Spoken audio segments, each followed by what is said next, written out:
Welcome to Drumhead's podcast where we explore the rhythm of life, music, and drums.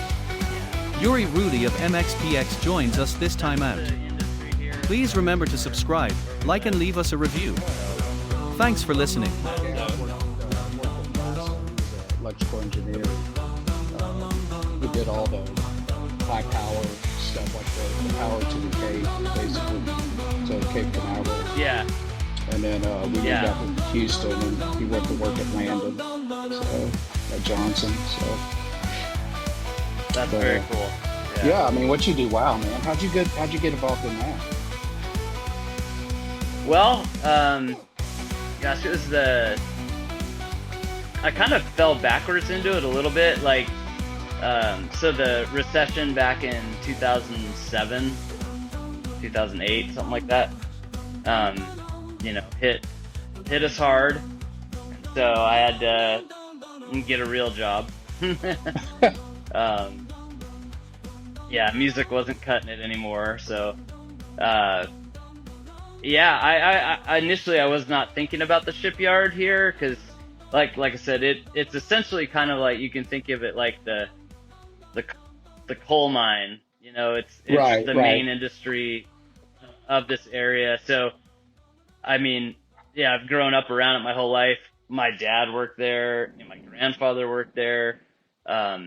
What did they do? You know, everybody's dad in our band worked there. My dad was a rigger, and my grandfather worked there. I want to say in like the 60s, for a short time, in electronics. Okay. So, yeah. That's very cool. I ended up, and how I got into the electrical side of things was actually through music.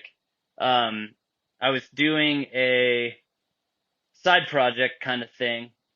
More, I was just lending my drumming to some friends of mine that were putting together a record. And the singer-songwriter of that group was in the shop that I work in now. And so I was at that time looking for a job, and he was like, yeah, man, he gave me it was the first time I ever sat down and talked with someone about working there, like for real. And I was like, yeah, it doesn't sound too bad. And so it was like a year later, ended up working there, starting there. And I've been there for about 15 and a half years now. Oh, wow. So have you, yeah. did they train you on the jobs sort of thing? Yeah. Yep. Exactly. There's really I work with a lot of guys that were, residential electricians, commercial electricians on the outside. So working in normal industry. And they definitely have a leg up, but like, it's so specific, like all our requirements that we're supposed to follow. You just can't really get that anywhere else, like, unless you served in the Navy. So we have a lot of that too, like ex-Navy guys and women, that work in they were electricians in the Navy. So it's like, yeah, that's what we do. I mean, it's a little different. They just maintain the systems and operate the systems, and we install them, Oh, okay. Yeah. So is it kind of like I like it. is it sort of like y'all do the circuit boards style stuff, or not too much. We're like pulling in cables. We work on everything from like just think of like huge breaker panels. are you all guys sorts like of systems. doing those, what do they call it, punching the breaker board or breaker boxes sort of thing, where you're making the connections and all that? Oh yeah. Yep. Okay. Yep. We do all that kind of stuff. Yeah. Yeah, that's very cool, man. I mean, it's Yeah. it's a gig, right? I mean, Right. Oh yeah. No. And I like, it's funny, having only played the drums prior to working there. I mean, I had a job in high school washing dishes, but, drumming was all I knew. Being in a band was all I knew. So it was a little intimidating, getting a real job and Yeah. working on Navy boats and stuff like that. But I took to it. I really enjoy it. I like the mathematical aspect of it. There is artistry and creativity in it too. Um, yeah, totally. I mean, so I really really like it. I really enjoy it. Yeah, I worked one summer. I worked at a petrochemical plant that my cousin was a supervisor for, and I was electrician's helper and running the Oh, conduit. nice. Yeah, my dad taught me how to do the formulas for the conduit, to get the bends and to Yeah. run them, where if you're running like four or five different conduits, to where you get the bends into the plant and the different machineries, machines or whatever. And Yeah. it was really interesting. Are you guys union there? Are you IBEW or no? No, so I think that the IBEW, like, we can be a part of the union, but we're federal employees. So Oh, okay, okay. Yeah, that makes yeah, sense. we're not we're Yeah, not we're not really like the union is sort of it's around, but like it's voluntary whether you're a part of it or not, it doesn't really have a lot of teeth because it's like we're government employees. We can't yeah, go that on would make strike, sense. Right. Yeah, So like yeah, that makes yeah, total so sense. yeah, yeah. So So how did you get into drumming? What was it something you chose to do, or did you come from another instrument?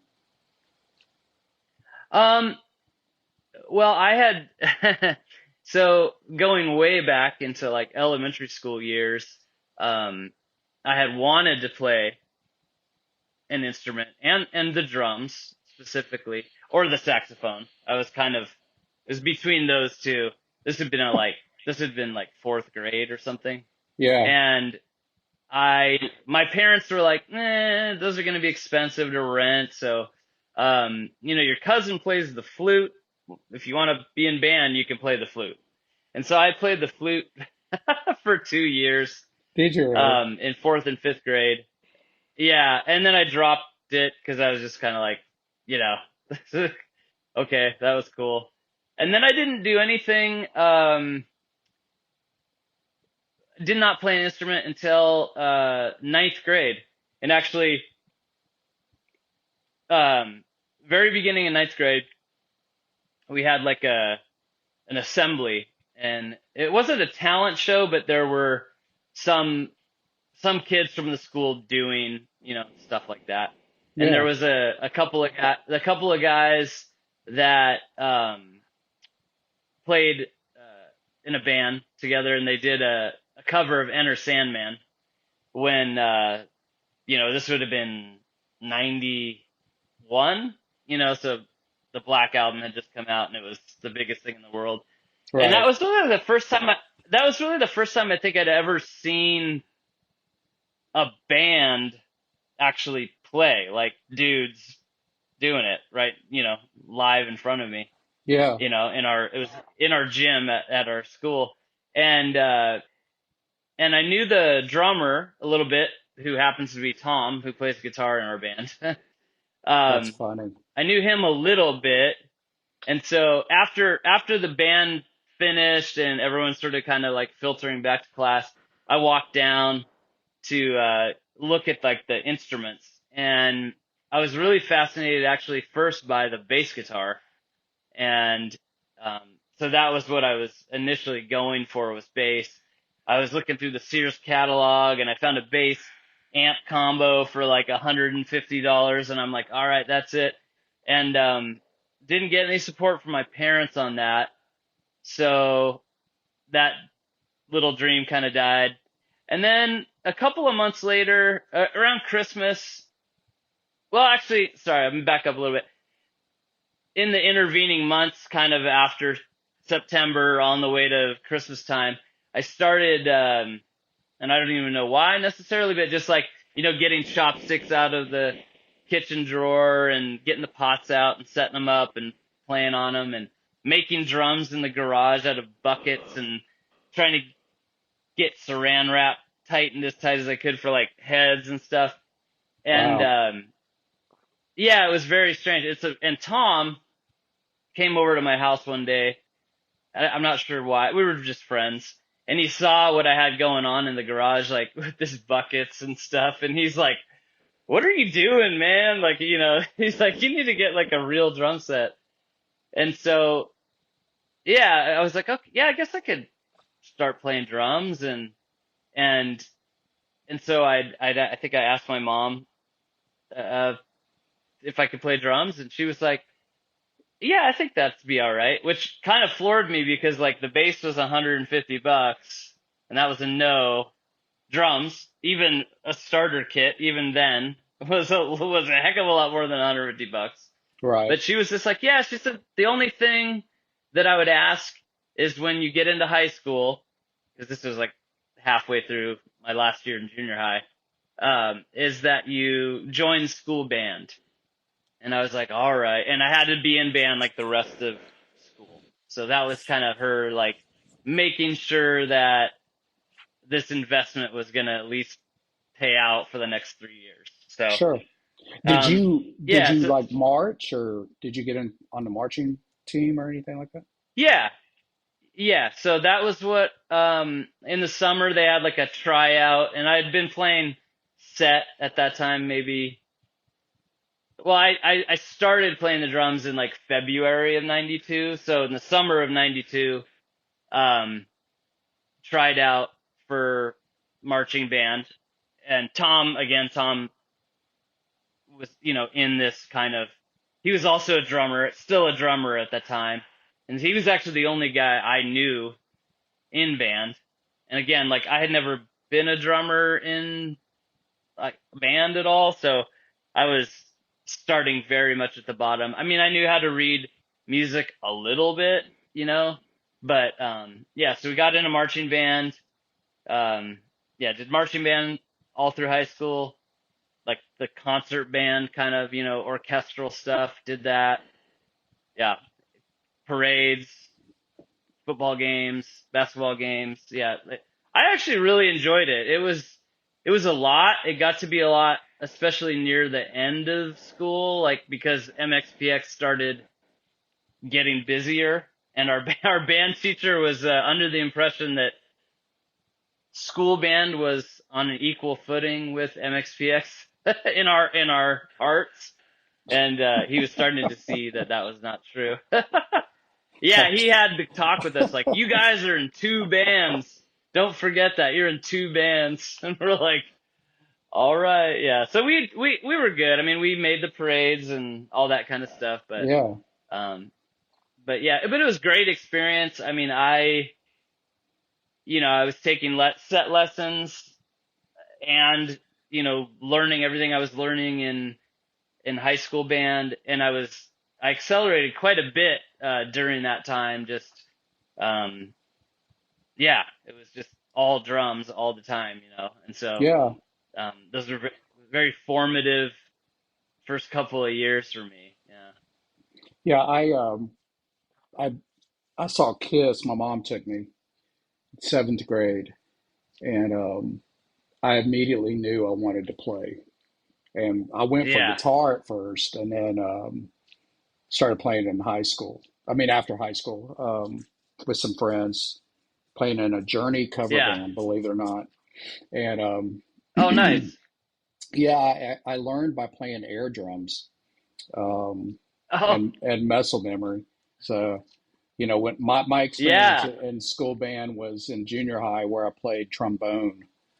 So, Oh, okay. uh, yeah, I Yeah, wanted to. I'm like you. I wanted to play saxophone. My dad played saxophone when he was in high school, and yeah, I yeah. always thought it was a really cool instrument. And Oh, they were yeah. like, I love that.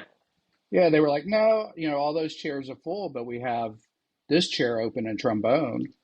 I was like, well, Yeah. okay. And then, yeah, I mean, going into high school, I was thinking about staying in, but I wanted to go to drums, and again, Yeah. just couldn't do it. So Yeah. stuck with it the way I was doing it. So, but man, that's that it's Yeah. funny. Do y'all swap instruments when you're recording or anything, or do you do it that way Not when we're sometimes? Not when we're recording because yeah, just because we're all the best at whatever whatever our primary instrument is, Yeah, So when we're recording, we don't play that, but we have done that live. We have done the old swisheroo where I've played bass and Tom's got behind the drums and Mike grabs the guitar. that's Um, funny. we haven't done that in many, many years, but it is kind of fun. Yeah. I mean, I've have been playing guitar as long as I've been playing drums, but much more like as a hobbyist. So I'm still kind of like a campfire acoustic guitar player for the most part. But Right. I really enjoy, I mean, I love the drums. The drums are my instrument, right? But I also do enjoy being able to play other things. I'm actually taking piano lessons right now from a Oh, friend of that's mine. great. And Yeah. yeah, and that is tough. Yeah, Especially it I'm really is. 48, like yeah. But I figure, you know what? It's got to be good for the brain, to push yourself and um, just keep trying new things, Yeah, keep life yeah. exciting. My Yeah. mom, my mom played, and always what she had taught me. She would show me chords and some scales sort of thing, but I never, I wasn't Yeah. interested in it because it wasn't rock and roll. So yeah, I totally get that. I Yeah. would love to play because I'm of the opinion that if you learn piano, you can pretty much play any other instrument. Um, Absolutely. just the, Absolutely. From a the theory yep, standpoint. the theory and everything. Yeah, I think it's a Yeah. great instrument. So, Yeah. what were your influences like when you got into playing drums? Say during high Yeah. school, or moving into Yeah. full time with MXPX. What were or who were some of your influences? Right. Well, I think my like end of junior high, the band that like my little group of friends, which included the guys in MXPX, but kind of other people too. We were super into like Mudhoney, Oh, okay, they were yeah, like a yeah, kind of they're a grunge band from Seattle. Um, it came up in that like Nirvana time frame, but right. never got as huge. But um, and the Were you drummer for guys were you guys like listening to a lot of grunge back then, like Screaming Trees and things like that? a little bit, yeah. I mean, I didn't go super deep with Screaming Trees, but we listened to obviously we listened to Nirvana, Soundgarden, Red Hot Chili Peppers, Pearl Jam, kind of everything that was going on. Um, I mean, it wasn't our main thing, of course. I mean, our main thing were bands like The Descendants, The Dead Milkmen, All, Bad Religion, No Effects. Yeah, The those bands, like kind of that was the direction we wanted to go. But we were also, some of those other bands were coming into play too. But Mudhoney, the drummer for Mudhoney, a guy named Dan Peters, I would say was my first major influence. He also played in Nirvana like before Dave Grohl and stuff. right. He's done a bunch of stuff in the Seattle area. Um, and fantastic drummer, very busy, but yeah, I was like he was like the first guy I was like copying. And then shortly thereafter, started getting like cassette tapes or CDs of the Descendants. And once I heard Bill Stevenson, that was kind of like it, really. Like, I mean, I love a lot of other drummers. I love Stuart Copeland, Larry Mullen Jr. from U2. There's tons of guys that I love. But Right. when I first heard Bill Stevenson, that was kind of it. I was like, oh, okay. Well, that's the target, is that sounding like Bill. Playing like Bill's the target. And I basically spent my entire career trying to do what he does. Yeah, and Yeah. to do it even up to today is really amazing. Because Oh that's yeah. their stuff can be, you know, physically it can be a little demanding. So, Oh yeah. Oh, I mean, it's funny. Like I was never like a learn songs guy. Like I never really did that. I mean, I would listen to songs, obviously I learn our songs, but like I never spent much time like trying to learn other songs. I just never have done that. Um, yeah, so songs like Van and stuff like that. I mean, still, if I were to learn that now, I'd be like, "Wait, what is going on here?" Because I yeah, mean, some of that stuff he was doing back then, you're just like, this is very proggy, and just crazy fast. It's insane. Yeah, yeah. But I mean, we played with them last fall. Yeah, I want to say last fall.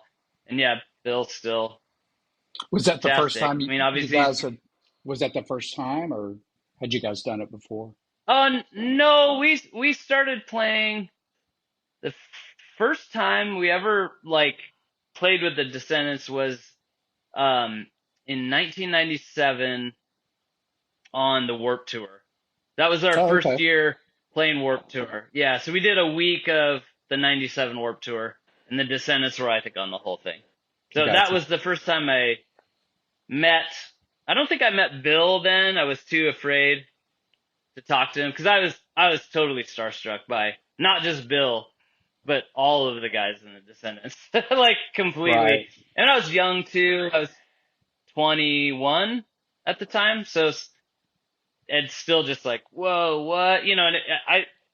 And Social Distortion was on that year. There's just all these bands that we had been listening to for years, and now we're like sharing the stages with them and backstage getting catering and you know so yeah, very overwhelming. The first year that I met Bill, I think it was the next year where 98 Warp Tour, and I think All was on that, so it wasn't Descendants, it was All. And Bill was manning the merch booth, and I went up, I saw him, and I was like, oh wow, and I had to like collect myself to like talk to him.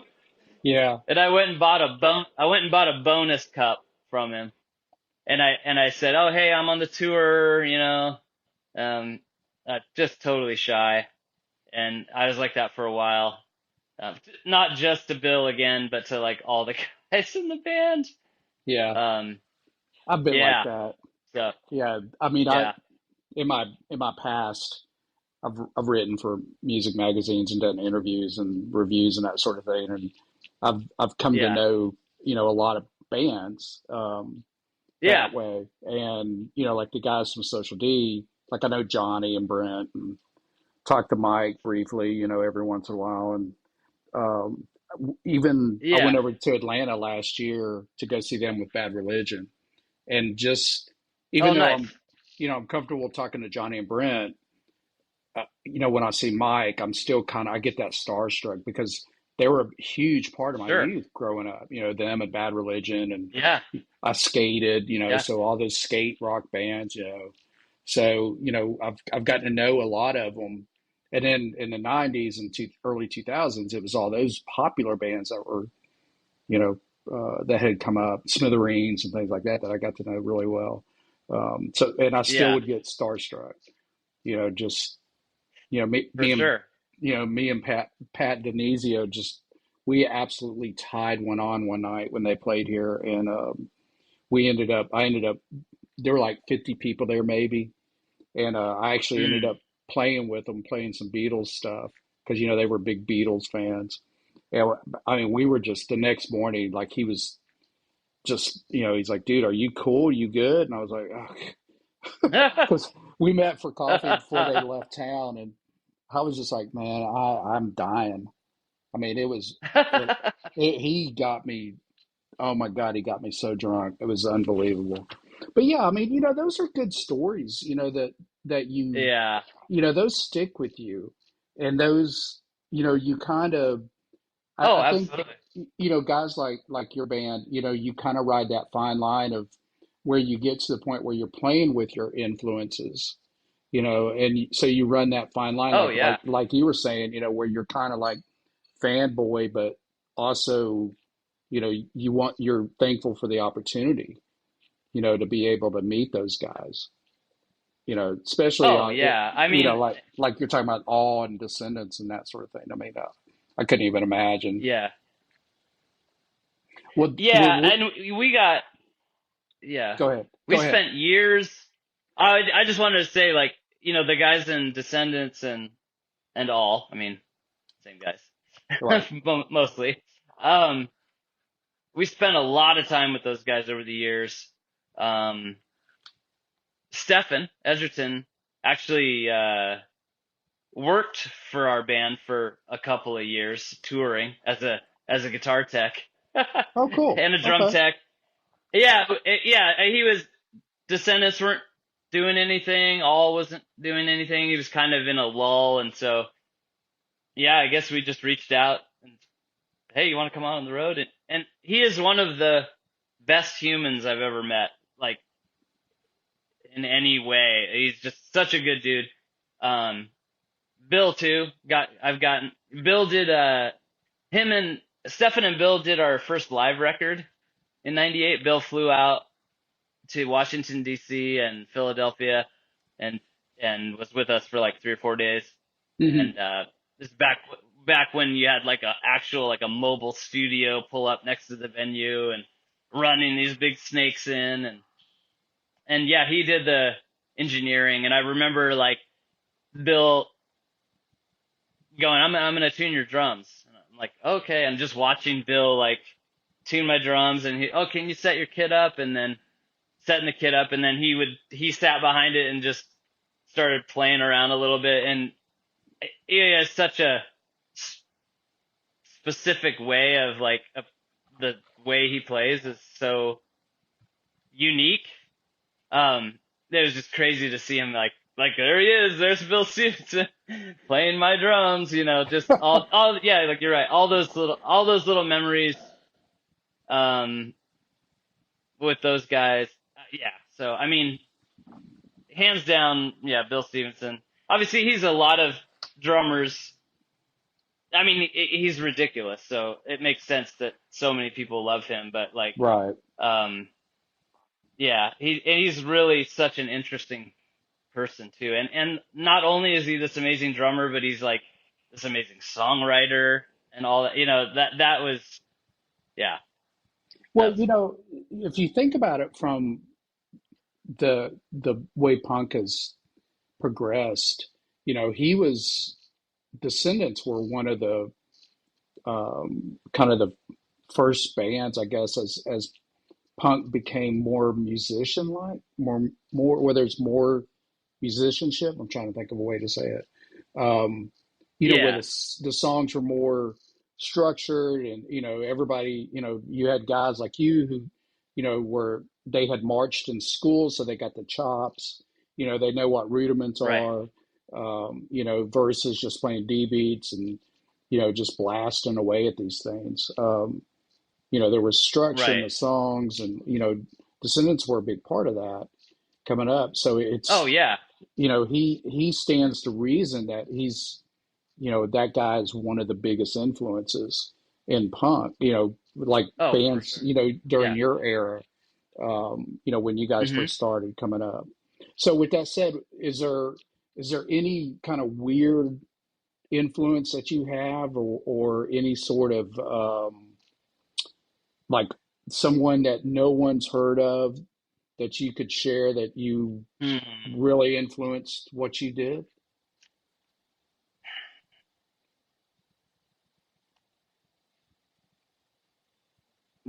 I can't think of anyone that kind of fits that criteria. It's sort of like an unknown, but Yeah.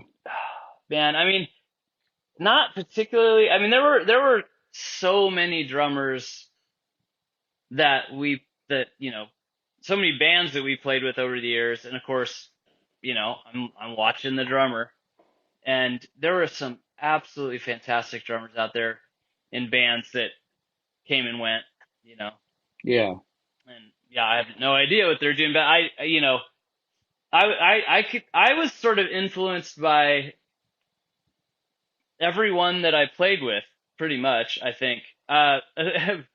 Bobby Scher from Bad Religion, he was a big one. Like, totally changed the way I set up my ride cymbal because of him, and I was playing backwards for a while because he was. Yeah, we toured with Bad Religion quite a bit during the late '90s, and while Bobby was playing drums still, and yeah, he's like a real meat and potatoes guy. I mean, he's got chops, but like in Bad Religion, he kept it very straight. But again, like a very particular way of approaching the drums, and I watched him every night when we toured with them, and yeah, What was just the yeah, it what was was the fantastic. change that you did on your ride? Oh, he had it like I think I had my ride like pretty flat and low, and he had his pretty high and angled quite a bit. And so I was just like, I'm just gonna try that, see what that's like, and Yeah. watching him do it, and and I was like, oh, I kind of like that. That's nice. Yeah. So yeah, I've basically, I mean, I've adjusted things a little bit over the years, but yeah, it was pretty much like, um, yeah, I would just see what other guys were doing and Yeah. maybe try it out for myself. Yeah. Well, while we're on the But yeah, subject of nothing. Yeah. what were you gonna say?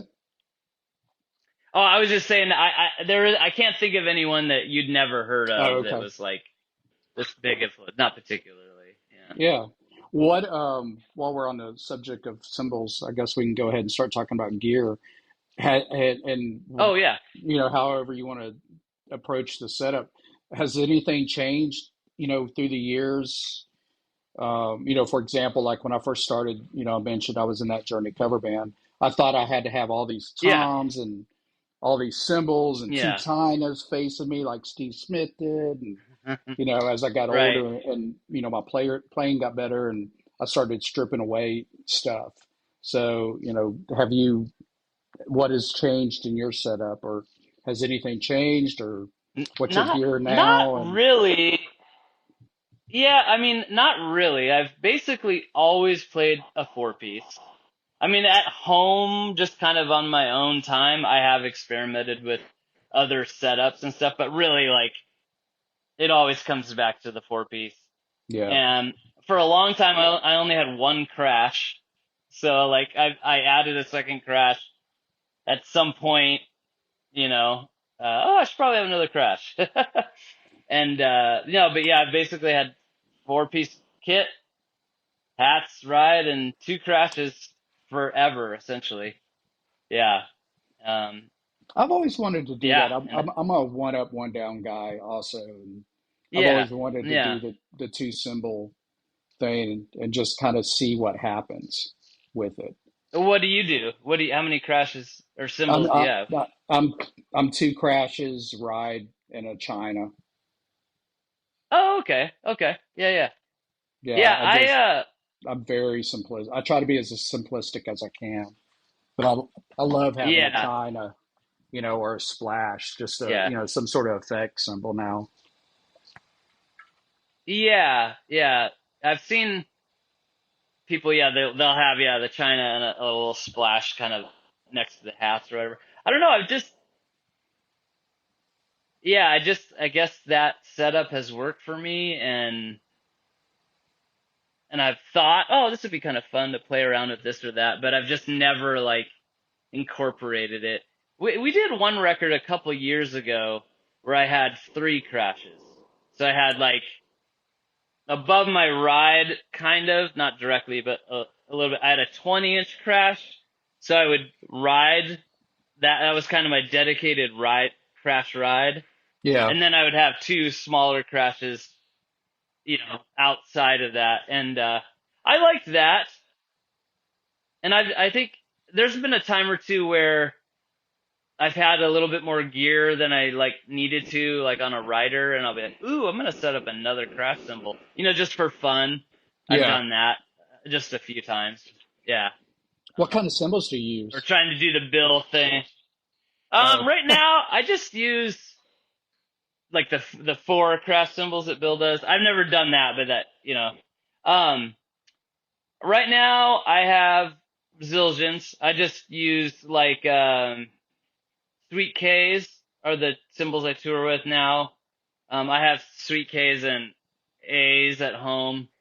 Um, when I stopped touring and got a job and all that kind of stuff, back in 2008, 2009, um, I lost my cymbal deal. I was with Meinl for a couple of years, oh, okay. and I tried to get that back, and they were like, "Oh no, sorry." So I don't have a cymbal endorsement now, but that's fine.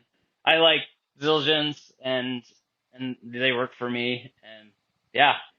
So yeah, I Have like the you Sweet K's, and I play DW. you play DWs? Sorry, go ahead. Oh, I Yeah, I was play just going to ask you DWs. if there's any other cymbals you've tried. Um, I mean, so before I played Minels, I played Pisces. Um, that was a long time ago. Yeah, and I just, like I said, like kind of given my choice, and also, budget plays into it too. Um, Sure. I really like the way the just a Zildjian A, basic symbol sounds. To me, it's like that's what the symbol's supposed to sound like. And then I like the sweet K's too, a little darker. And I like K's as well. I just don't have any currently. But yeah, as far as other symbols that I've tried, mm, Sabians every now and then. Like now I tour with cymbals, but for a long tour, we do flyouts. We'll play Yeah. like we'll go do like weekends. I call it tour, but it's just a weekend here and there. Um, we used to rent everything. We still rent everything but cymbals. Now I bring cymbals. Um, so yeah, I would be playing kind of whatever they had. Typically Zildjians, occasionally Sabians. Yeah, there's been some Sabian stuff that's not too bad, but yeah, I prefer Zildjian, I guess. Yeah. Yeah. It's funny. You talk about the flyout situation. There used to be a really big music festival here that happened for decades called City Stages, and Atlanta Rhythm Section was playing, and Okay. the rider called for just one up, one down, and a cymbal set up, and so they get there and they're setting up, and their drummer walks over. I was the drum tech for the whole site. So I had Oh, already okay. set up his kit, and I just put we had a Ludwig kit there, and I'd put the Ludwig snare. It was just an Acrolite, little cheap aluminum snare. He's like, "Can I play my own snare?" I was Yeah. like, "Yeah, absolutely." So he walks off the stage. He comes back, and he's carrying this huge I mean, a road case, and like you can Yeah. tell it's heavy. He opens it up. Yeah. It's a DW snare. It's a 40 layered Oh, 40 layered yeah. kit snare. This thing sounded like a cannon, and he rim shotted Right. their whole gig.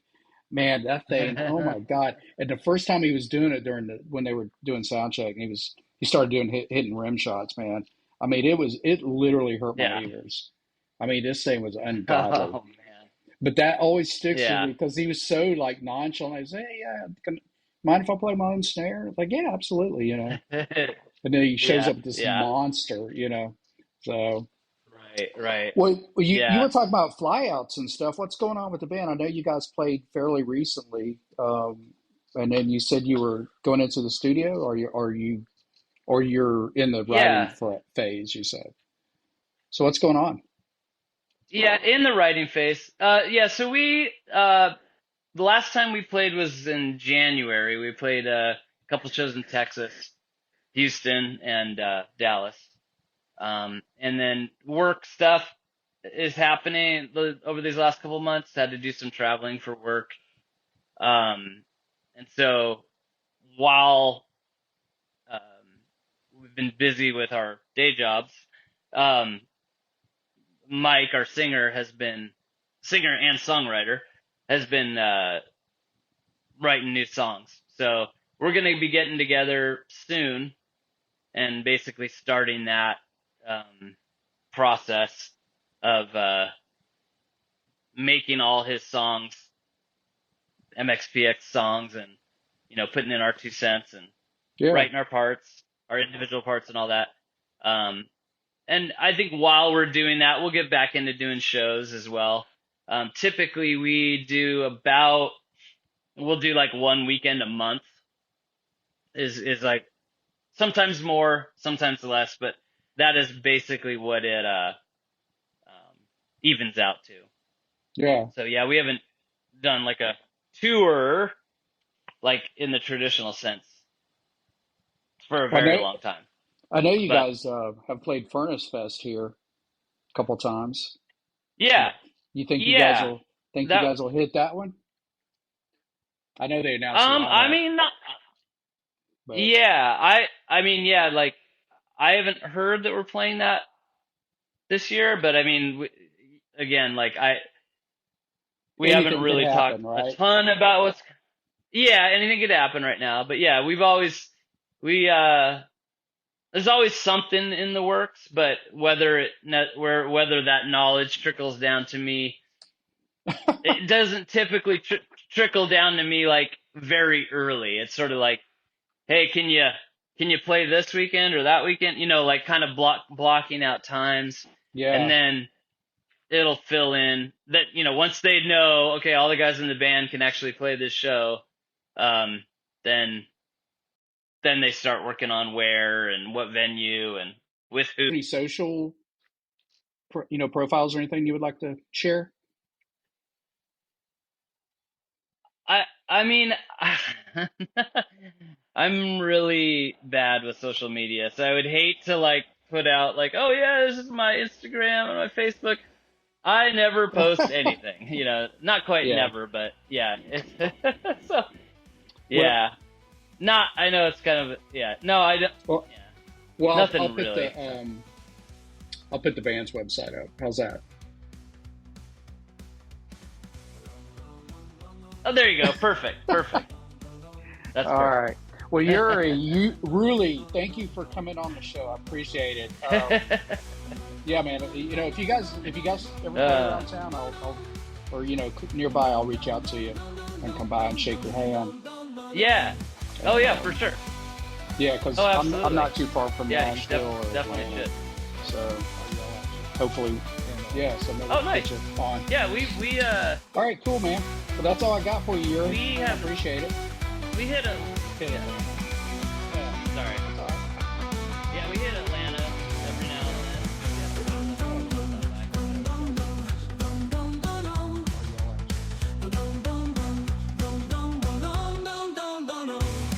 So that was Yuri Ruley with MXPX. A lot of technical issues towards the end, but Yuri, appreciate you coming on, buddy. And if you like the show, please subscribe and hit that like button and leave us a review if you feel so inclined. And keep listening, because we got some great people coming up on the show next couple weeks, months, whenever we can get these out. So anyway, that's Drumheads Podcast with Yuri Ruley from MXPX. Everybody have a great rest of the week, and we'll talk soon.